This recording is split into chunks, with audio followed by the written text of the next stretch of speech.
Welcome back to Saskatoon In Focus. We now have the conclusion of our interview from last week with Mayor Don Atchison.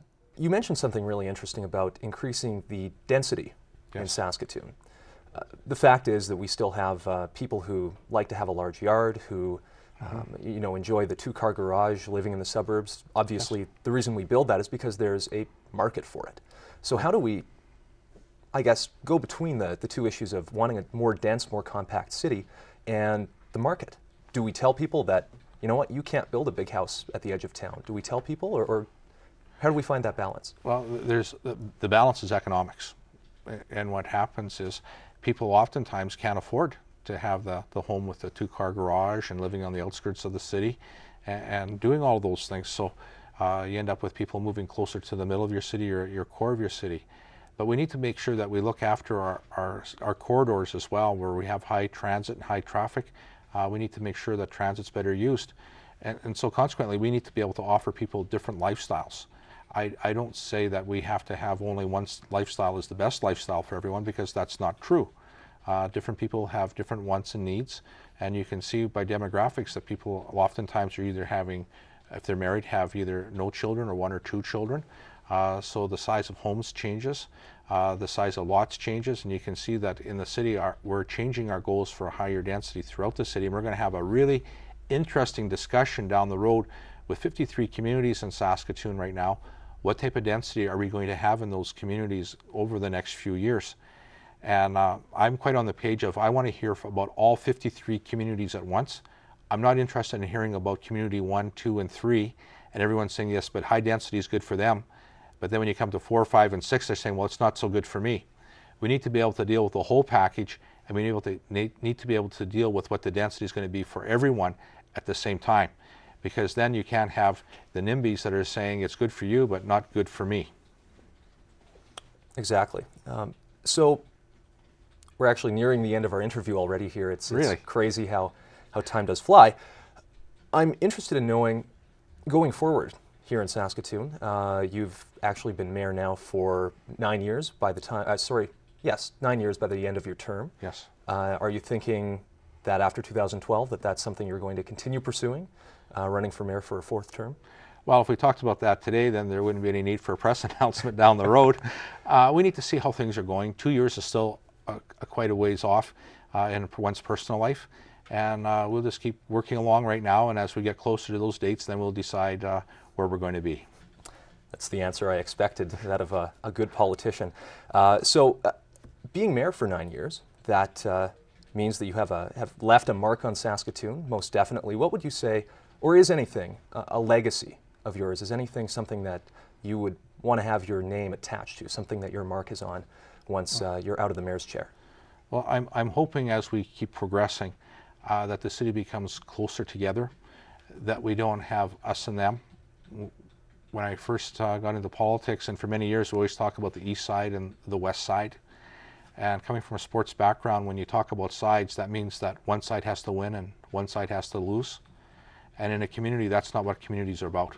Communities are about common unity and coming together.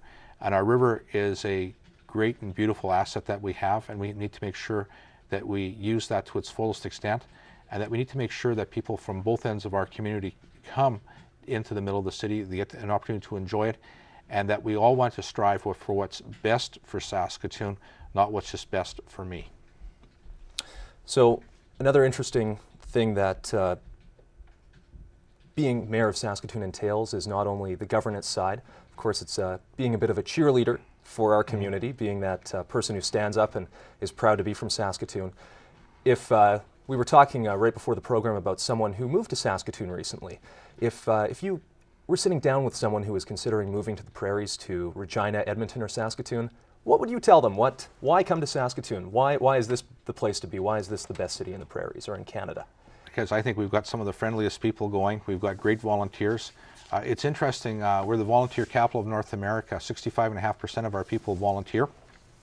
And when I go to national conferences and I talk about that, and I talk about how we actually, some of our volunteers pay to volunteer for different events, they come back to me and they say, you have a really special community, that would never happen. And when you think about the soccer facility, the Sastal facility, that's $7.4 million, of soccer families' money was invested into it to make sure it was the #1 soccer facility in Canada is truly amazing. And then you look at the Shaw Centre, where we in fact had the provincial government, the federal government, the civic government, both the Saskatoon Greater Catholic School Board, the Saskatoon Public System, and the private sector all coming on board. And it took us basically 24 to 30 months to get to a completed project. That wouldn't happen anywhere else. And so when you talk about spirit, you talk about cooperation you have in your community and that people are pulling and working together. And here in Saskatoon, I think people are more and more on the page of that they want everyone to succeed, because when someone else is succeeding, they get to succeed as well. And it's not just about the me, it's more about us. And I don't think there's another community that you can walk down the streets where someone doesn't know you and says, "Hi, how are you today?" or "Good day," or whatever the case might be. It's quite unusual. And I think that's what makes Saskatoon so special, and that's why people should move here. Finally, I'm curious. People often mention things that you've done in your political life that they find interesting.